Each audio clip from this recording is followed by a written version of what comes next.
Guys, Ash here coming at you today in Raid Shadow Legends. Welcome to the video, guys. How are you all doing? Happy belated Valentine's Day to you guys. I'm actually taking my son out for Valentine's Day around the same time this video goes live. We're gonna go ahead and grab some pizza, maybe hit the arcade, you know, have a real enjoyable Valentine's celebration, guys. Actually just got him his first chapter book, and really it takes me back to my early days, right? I was a big reader back in, you know, 1st through 6th grade. I still am, obviously, but I really fell in love with books, and a lot of them were kind of this fantasy dungeon-y theme, so that's what I'm trying to kind of push him towards. It's no wonder, excuse me, that I'm covering a game like Raid Shadow Legends. I mean, what if I don't want to live the way you live? Oh, don't be ridiculous, Andrea. Everybody wants this. By the way, also a Valentine's Day promo code in case you missed it, and I have a new promo code only YouTube channel. It's called Raid Promo Codes, nice and easy to find. I'll link that in the pinned comment and the description for you guys. But boy, oh boy, guys, I am so freaking excited for today's video because wow, there is a beast epic void champion that I simply overlooked for a while.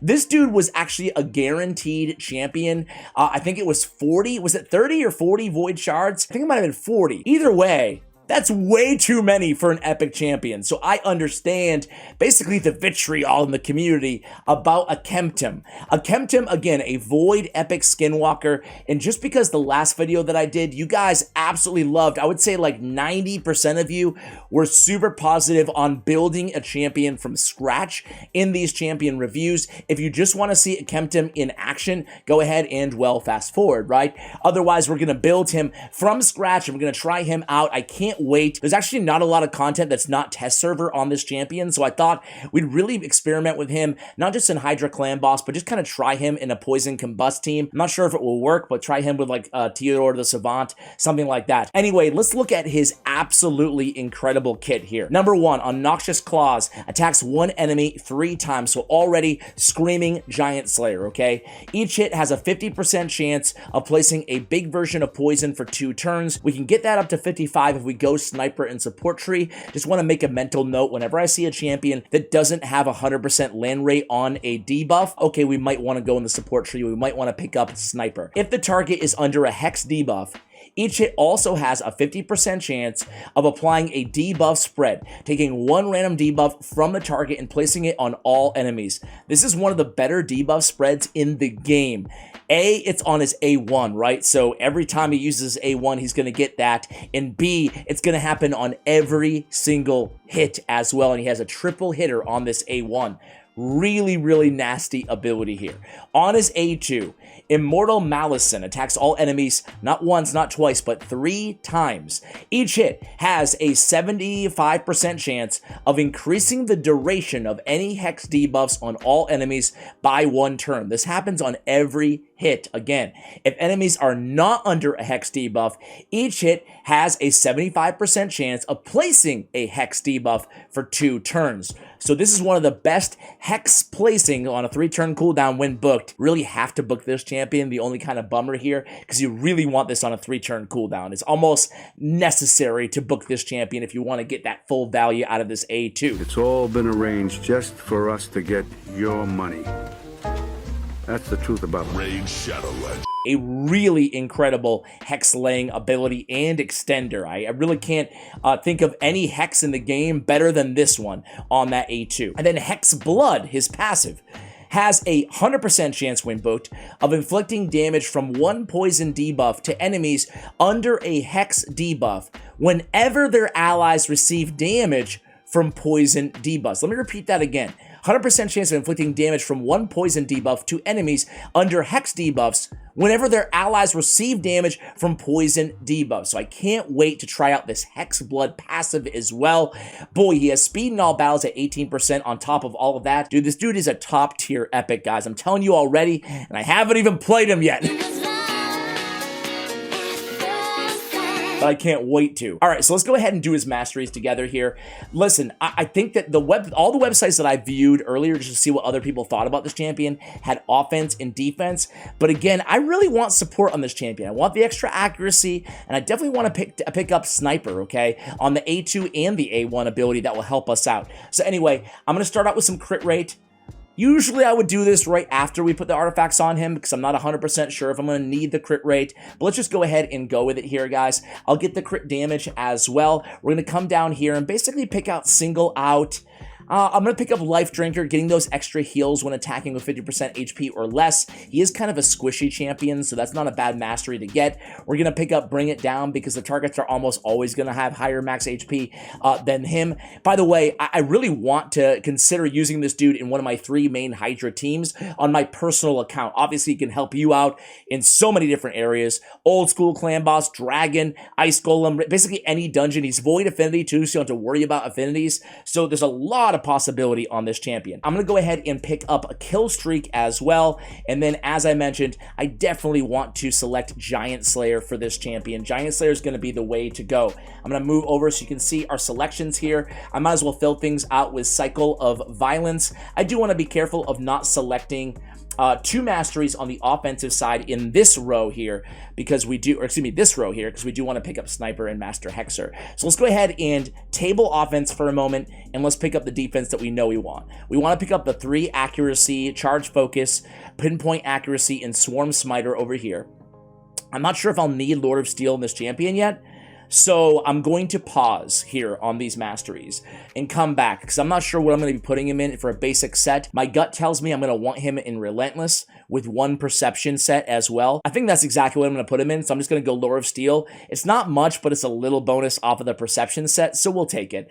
But I do want to end off with Master Hexer and Sniper masteries. So then we have 1 more mastery, excuse me.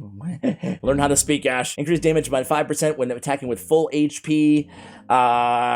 Increase damage under shield when 50% HP or less.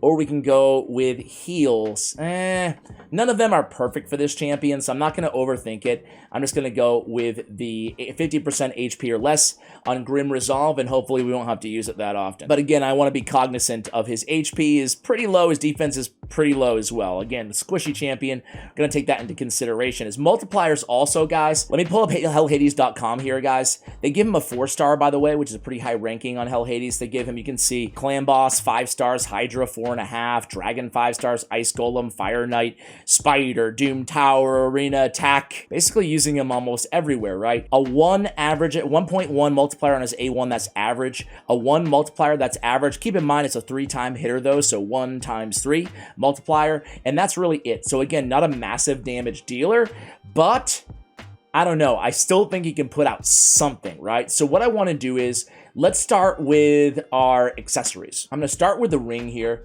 and what I want to do is go to equipped.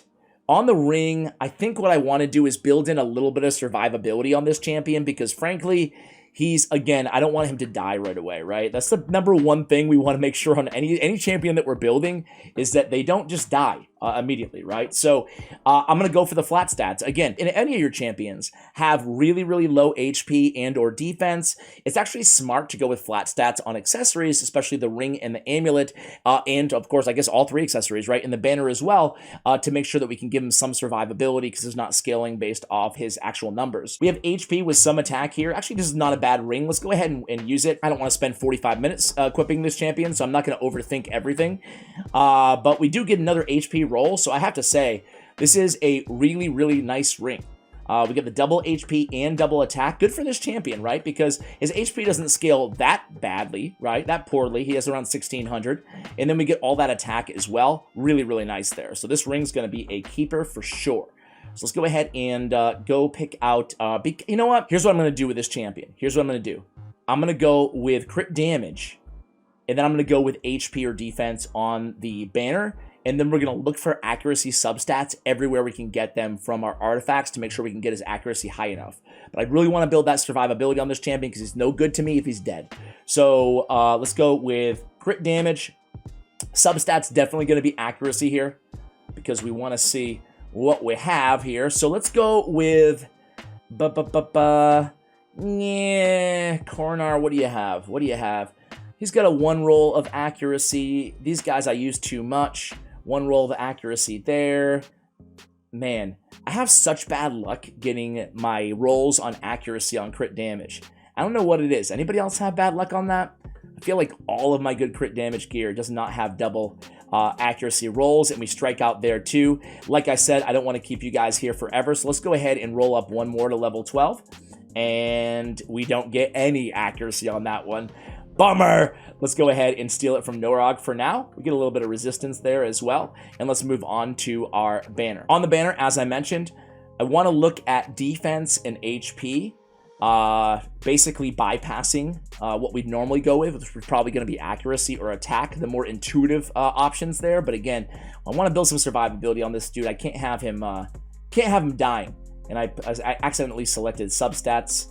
Let's go to primary stats, HP and defense. Let's see what we have available to us. I'm really looking for speed as a substat. We get 11 here, some attack defense, not bad.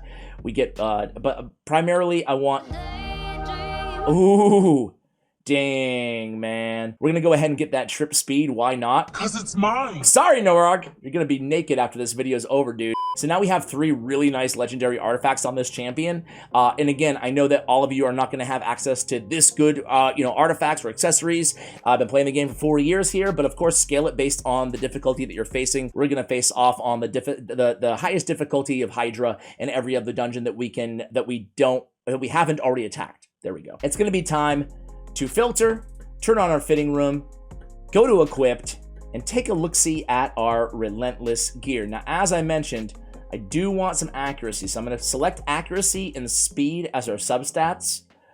Just goes to show you, so many times I'm taking accuracy and speed as substats on every champion I feel like I'm building, so it just goes to show the importance of those 2 substats on your champions.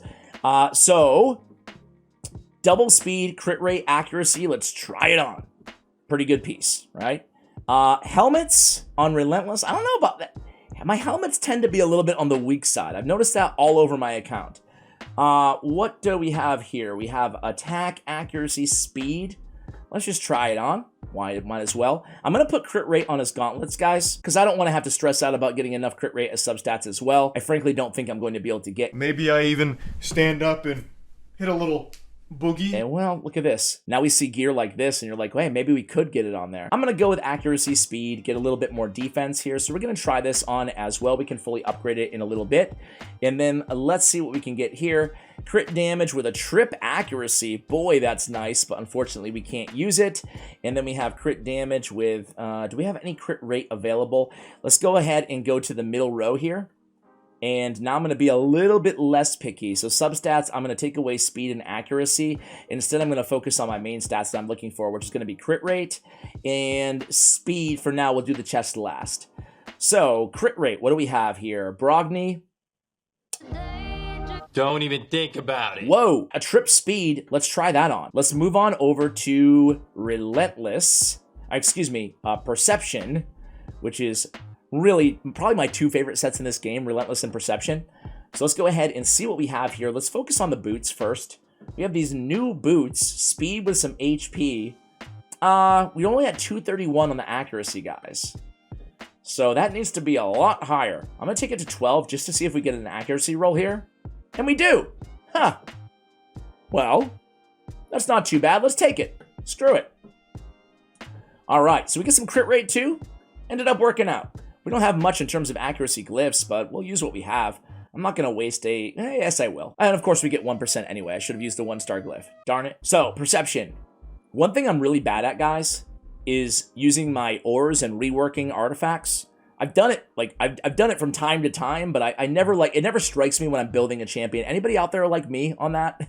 Anyway, we're at 99% crit rate, 125 on the crit damage. So, what I want to do is just go attack percentage. And we have 52k and 1756. Not too bad for survivability, although that defense is very, very low. So let's go with attack percentage, substats, I don't know. We do need a little bit of accuracy. We're going to pick up 40 just off the set. So let's just go accuracy and defense percentage. Just see what we have, if anything. So we have a few pieces here. What do we have here? Double accuracy, crit rate, some defense percentage, attack. I gotta say, guys, that's not a bad chest right there, right? Accuracy, defense percentage.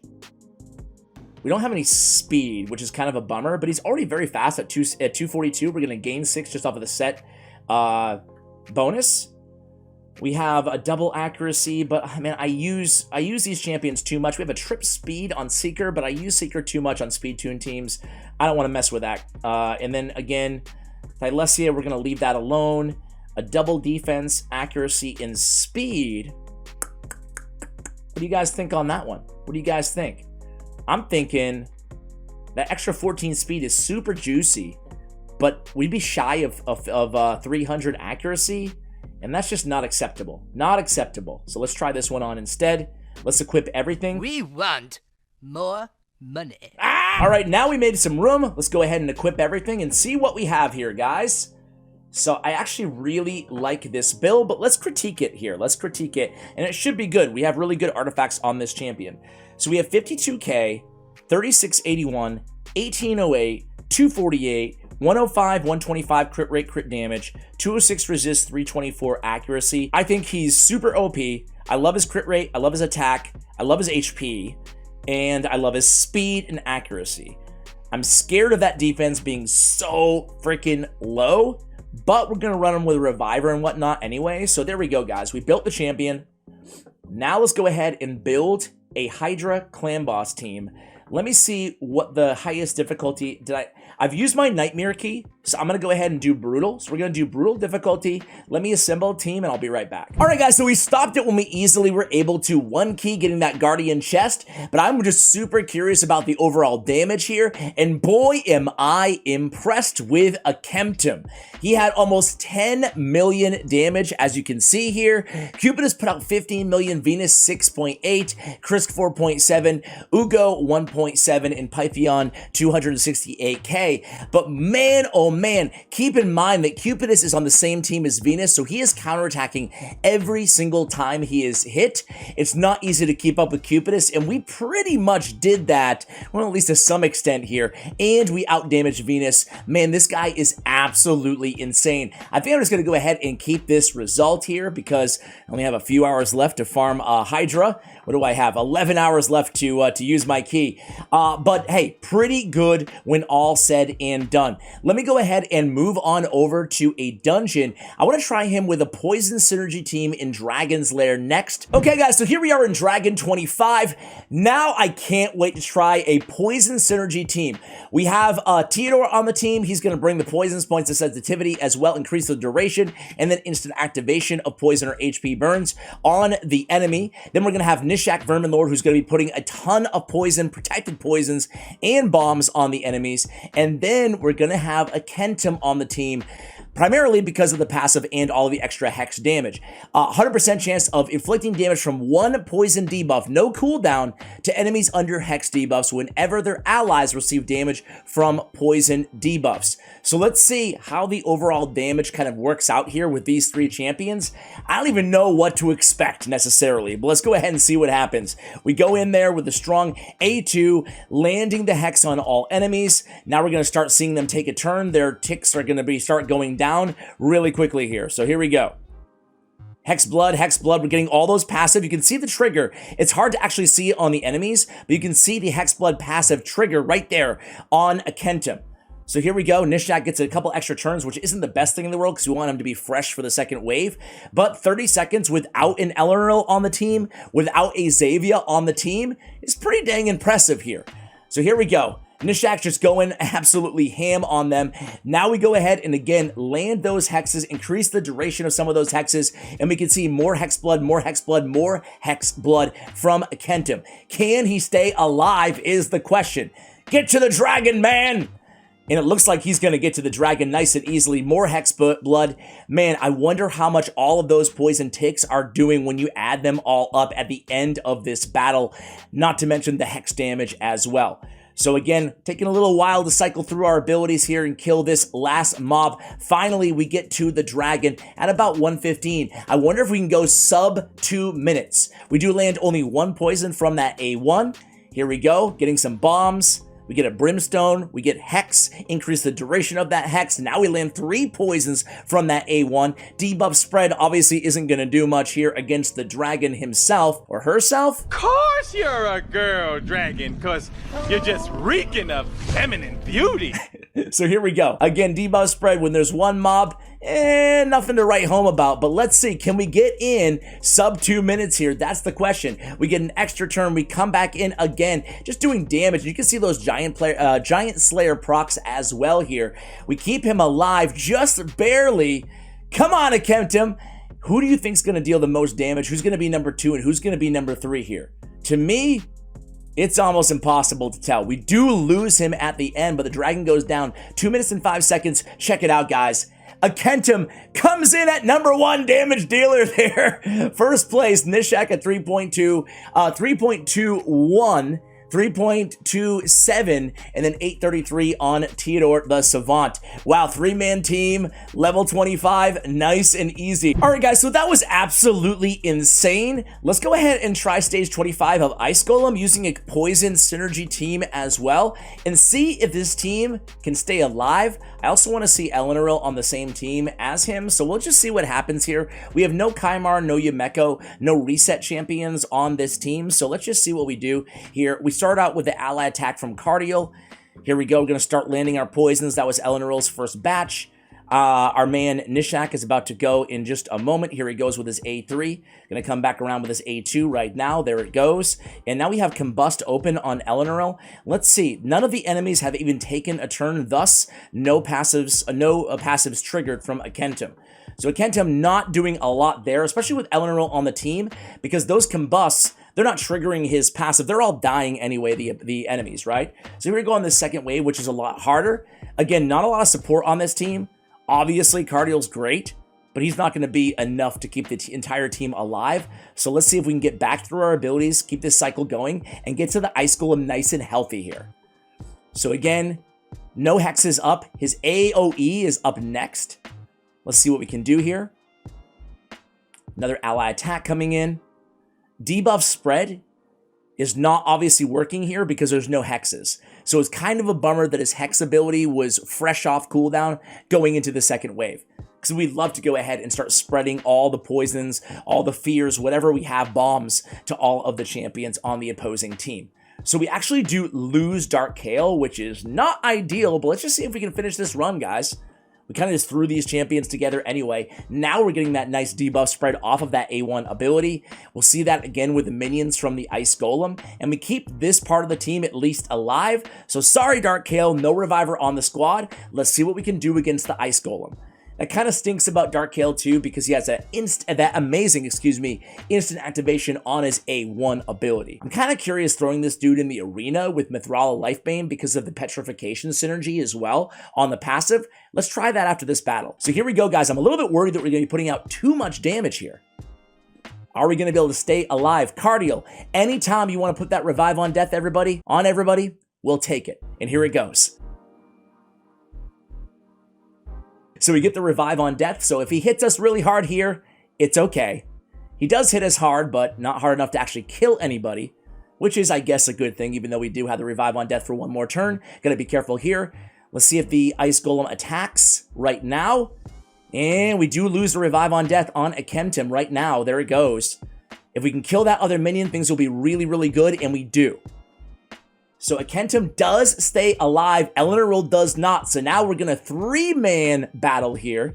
Nishak, Cardial, and Akemtum, he's still up, he's still alive. We land a couple poisons there. We do not have Hex right now on anybody, but I think it's his next ability up.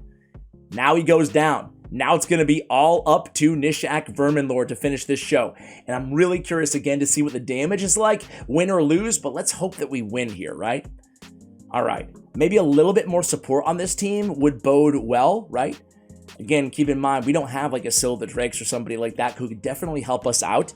But it was kind of fun to see all those poisons and all the synergy between all those champions. It is a shame that Dark Kill died, though, on that second wave. But hey, 4-manning the Ice Golem, not too bad, right?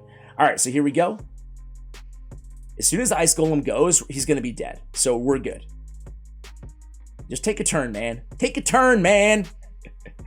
We just keep attacking. Man, Cardo does slow things up a little bit by joining in the ally attack every single time.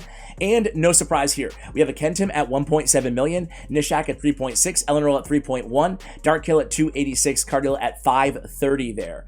All right, really impressed with this champion. For a Void Epic, there's a lot of different synergies here, not just with Poison, but obviously with Hex champions. What I want to do is I want to run him on an arena team. All right, guys, here we are in the arena. I've been having some fun with a couple different Hex teams. Listen, don't get me wrong, Hex right now in the arena is not a super viable meta strategy. Of course, with the exception of Mithril Lifebane's passive, but the more Hex champions they keep adding to this game, the more utility you'll eventually get out of a champion like Akemtum. On this squad, I have Arbiter going to Thylesia. Thylesia is pretty cool. She places hexes on her passive Feast of Woe as well. We're going to try a Rule the Huntmaster and a Mithril Lifebane team after this, probably replacing Thea and Thylesia. But then Akentum's going to go third. He's going to set up Thea the Tomb Angel. On her A3 ability, damage increases by 50% for each hex debuff on the enemy team. I still think that Thea needs quite a substantial buff, personally. I don't think she's that good, but hey, it gives us a reason to try her out, dust her off, you know? All right, so here we go in with the hexes. We do land them, even though we're still on a relentless build with 340 or 350 accuracy. We still land the hexes on everybody, so that wasn't too bad. We're going to come in with a decreased defense here. We're actually going to... Thylesia is a nuker in her own right. So, you know what? Thea the Tomb Angel, all you gotta do is finish these two off, and you better get it done. Good job, 124k, not too bad. All right, so that's kind of a fun team. Let's try it against this squad as well. I'm not sure if they'll beat me in the speed race, but we will try. We can just keep it on auto here. Here we go. We go first, but they cut in line. Uh-oh. Yeah, we're gonna be smoked. Trunda, kill us. We don't have the teams fast enough, unfortunately, because we did not speed tune this team, and I don't think we're gonna... Hey, Thea, are you gonna finish them off? What do you think? Is she gonna be able to finish them all off? I don't know. Crazier things have happened. Oh! Oh, come on, man! Come on, Prince Kaimar. You're gonna let Prince Kaimar do that to you? Oh, come on, dude. All right, guys, so now we're rocking Rule the Huntmaster. Now, he has a really cool passive. Decrease the speed of enemies under Hex by 5%, decrease the resistance of those enemies by 10%, increase the damage they receive by 10%, decrease their heals by 30%. He's also bringing Hex on his A3 along with increased accuracy. However, he's placing an extra hit on enemies under Hex and ignoring 25% of the defense if there are 4 or more enemies under Hex. So again, a really, really special Hex synergy champion. In a vacuum, by himself, Rule the Huntmaster, he's not that great. But you put him with Hexers, and you start to really get that synergy on that passive. Not to mention, he's bringing increased accuracy, which is nice to have as well. So we have Mithrala because of the Hex passive, or excuse me, yeah, the Hex synergy with Petrification on the passive. And we can lead off with her A3, which gives us a Strengthen and a Shield and a Cleanse instead of having to go with an A2, because we don't have to place Hex on everybody. We have that already with Akemtum. So let's go ahead and see what we can do with these three against this squad. Morty Macabre, a little bit scared of that champion, not gonna lie. Feel like he's on every team lately. All right, we're gonna go in with the A3 as we spoke about. Here comes the triple hitter. Hex, Hex, Hex, Hex on everybody. Exactly what we want to see. Okay, so no debuff, or excuse me, no decreased defense champion. But let's see what we can do with 2 hits now and ignoring 25% of each target's defense with the A2 ability. Boom. Oh, baby. Okay. Okay, Rule the Huntmaster. That's what I'm talking about. Man, think of how OP that ability would be if it was like unresistible or something like that. That would just make the champion just absolutely broken. Let's go against kind of a tankier team here.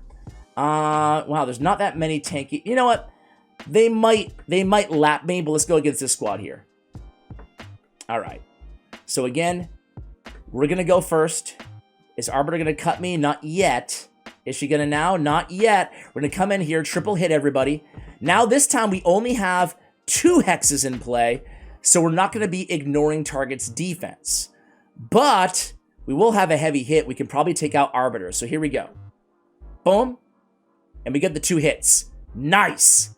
But Trunda's still alive. And she hits freaking hard. All right. Not much we can do here, guys. I could speed boost, but I kind of want to keep her revival up. So let's just go in with the A2 instead.